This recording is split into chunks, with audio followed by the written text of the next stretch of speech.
A very good evening to you and welcome to Rwanda Television News with me, Sam Kalisa. And I'm Fiona Mbabazi. Kicking off on the local scene, the officials of the International Association of Francophone Mayors have noted that the problem of rapid population growth in Africa should be addressed if the continent is to develop. The observation was made during an association's 41st Congress that began on Monday here in Kigali. Serge Nhore kickstarts tonight's bulletin with this report.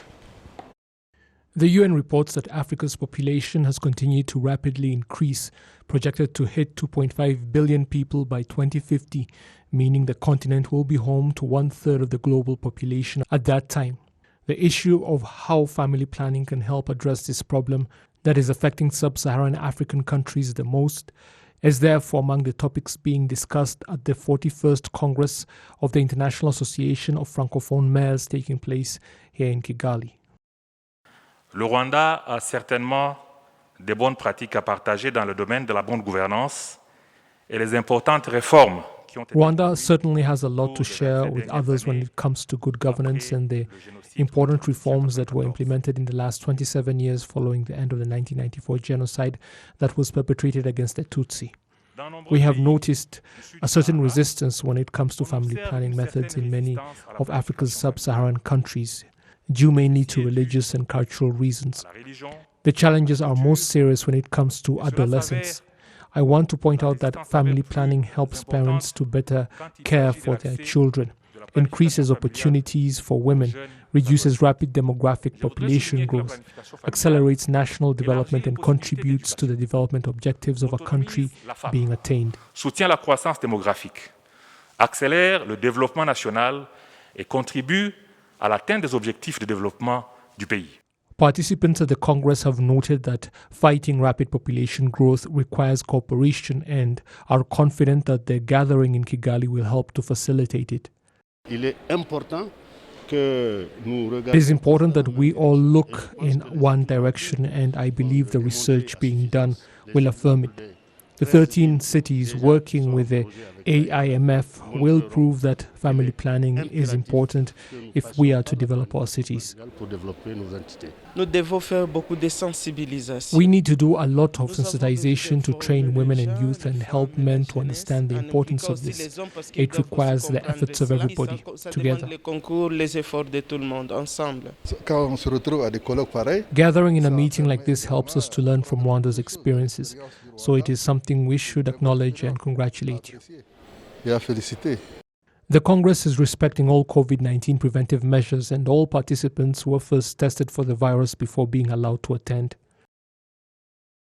Now, the Ministry of Trade and Industry has assured cross-border traders between Rwanda and the DRC that problems raised are being worked on through the committee that was set up this Monday. The one-day meeting saw both sides lament over various issues, which included high taxes that are not explainable to the Rwandan traders for goods like rice, different types of flour, among others, and goods from the DRC that are not accepted to crossover, as explained by the representatives of both countries.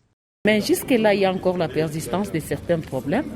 issues that have proved to be long-lasting, like crossing over some goods from Congo that were allowed a long time ago, but to this day, you get to the Rwandan border and they refuse us to bring them across. I hope that this committee will bring solutions to these problems. We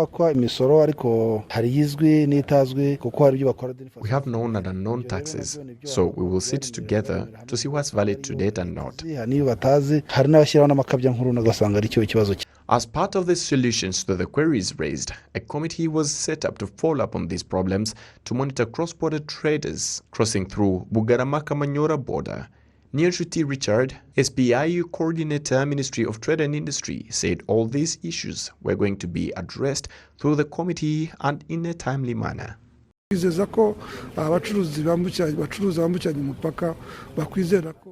are going to work on these issues together and find solutions as soon as we can. You've seen that the cross-border keeps improving, and we are sure to solve the remaining problems. The cross-border trade between Rusizi district on the Rwandan side and Kamanyora and Bukavu on the DRC side is being done by a number of people where before the COVID-19 pandemic, The Bugaramaka-Manyora border was crossed by locals between 3,000 and 4,000, while Rusizi served more than 20,000 a day on both sides. It is dominated by women engaged in small businesses that sell foods such as vegetables, fruits, dairy products, flour and more. These often complain about the problems they face on the DRC roads, while those in the DRC accuse Rwanda of banning some of its activities instead of being considered fraudulent or substandard. Moving ahead, 4,770 people out of almost 24,000 tests conducted have tested positive for the past 2 days during COVID-19 mass testing that was being done in cells in Kigali City and other districts currently under the lockdown. Residents that participated in these activities say that they have stepped up efforts in protecting themselves against the pandemic. Gloria Mutesi reports. Ragasore David, together with his colleagues who were part of the mass testing, say they are relieved and glad to know their status and vow to do better in protecting themselves against the virus. I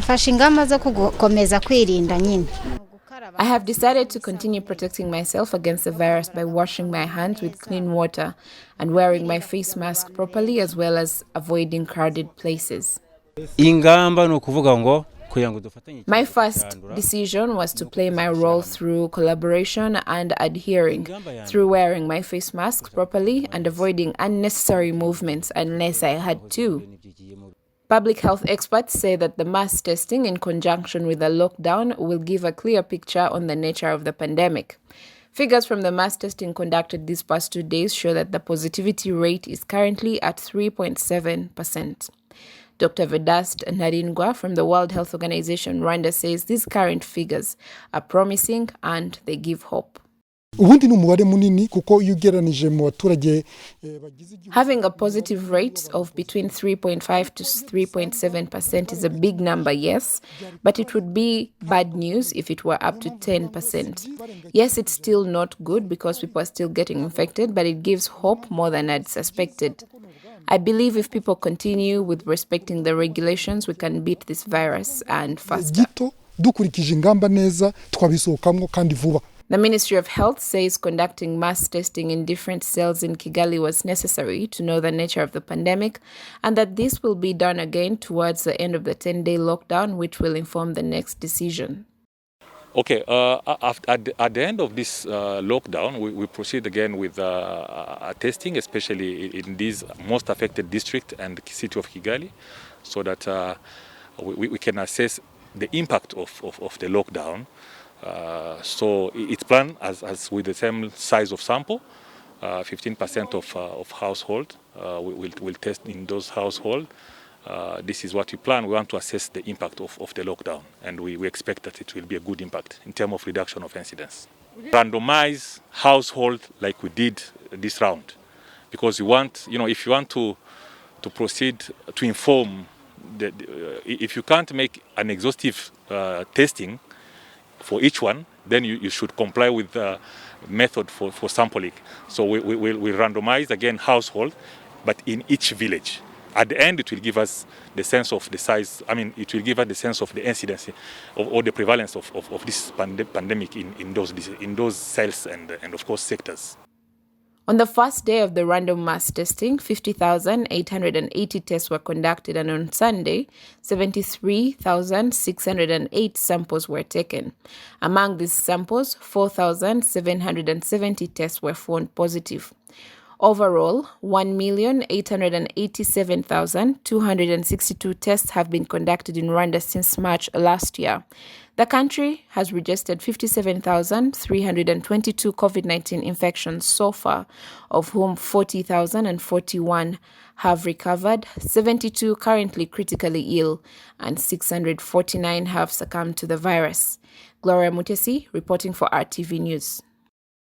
Thank you, Gloria, for that story. Now, residents of the city of Kigali and 8 other districts under the lockdown have today received food supplies, and the residents say they appreciate the support. Now, the Minister for Local Government has assured the public that there is enough food supplies for the residents of Kigali and the other 8 districts that are under the lockdown, saying that no one will go hungry. He urges the public to continue the fight against the spread of COVID-19. Gabi Movini with the details.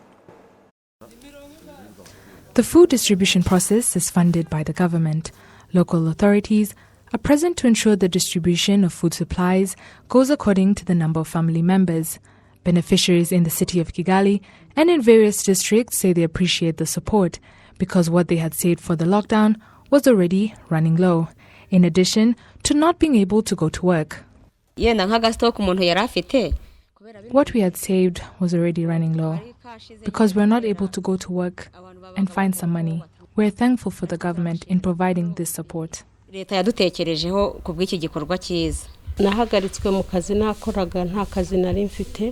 I was fired from my job, so I have no source of income.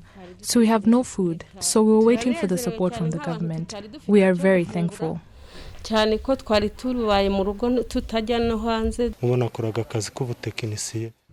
was a technician, but because of the lockdown, I do not go to work anymore. I received food supplies, and all I can say is that I'm happy. The Minister of Local Government, Jean-Marie Vianney-Gatabazi, has assured beneficiaries that they will receive enough food. The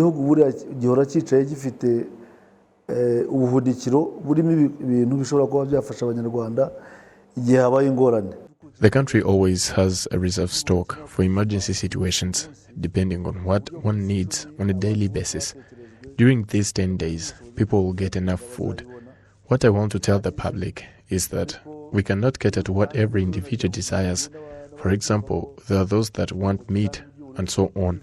We are distributing food. We're distributing food that can cover for the days people are not working and are not able to get something to eat. This is something to help push through the meantime. Milk will also be provided, especially to young children and maternal mothers, and we are also supporting families that have COVID-19 patients.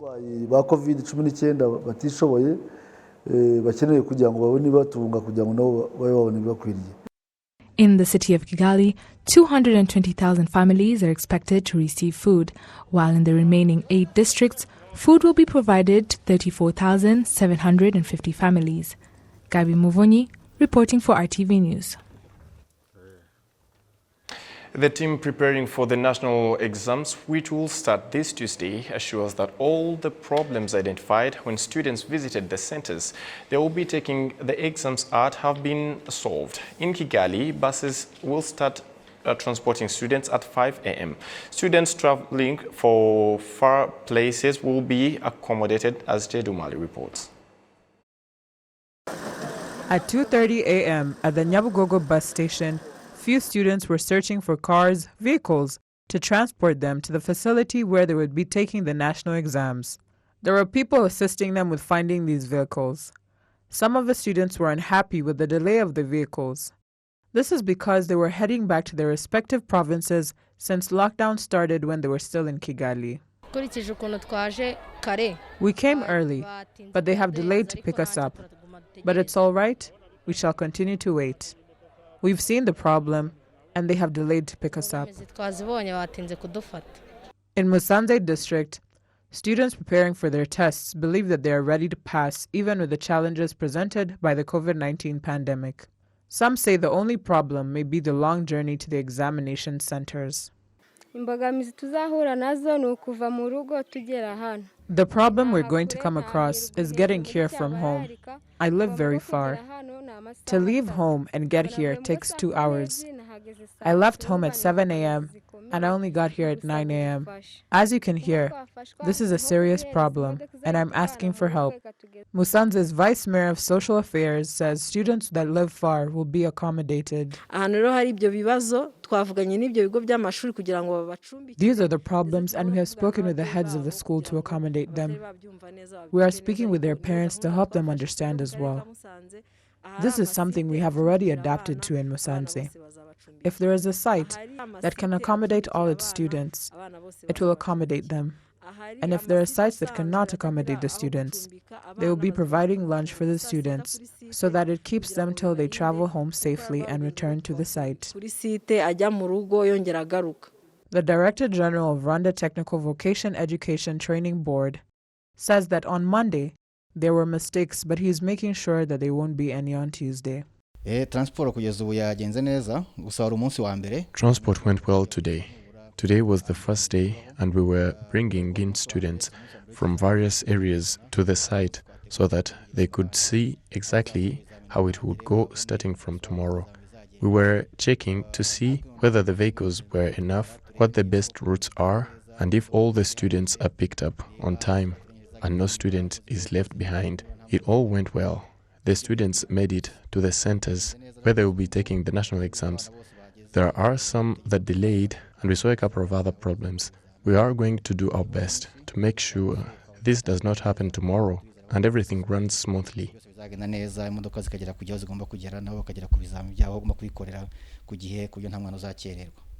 Parents were included in the 7,524 students in Huye district who will take the exam. The head of the Regina Pacis Tumba site says they will be assisted in a different way. Our worries were centered on mothers who had given birth, but they too showed up to the center to book their places, and now all we have to do is find ways to facilitate them when it comes to breastfeeding and for them to be able to eat their lunch at home. We are confident that all students will be able to sit for their exams because we have no cases of students who will not be able to do so. In Ruwavu district, national exams will be taken at various sites. They will also be ensuring that everyone is well prepared for the exams while protecting themselves from COVID-19. At 5:30 a.m., 151 vehicles began picking students in Kigali City. The Director General of the Rwanda Technical Vocation Education Training Board urges students to avoid delays. In Ruwavu district, the national exams will be taken by 195,987 students. In secondary, vocational schools, and applied sciences, there are 1,930 independent candidates. The exams will end on the 27th of July. Mngari Jade, RTV News. On behalf of the entire news and technical team that made it happen, thank you very much for being with us. My name is Sam Kalisa. And I'm Fiona Mbabazi, and do remember that we still have COVID and we're still in a pandemic. Do remember to wear your face masks correctly. Wash hands regularly with clean water and soap. Sanitize and, of course, maintain social distancing. And together, of course, we'll be flattening the curve. Absolutely. Have a good night and a fruitful week ahead. God bless.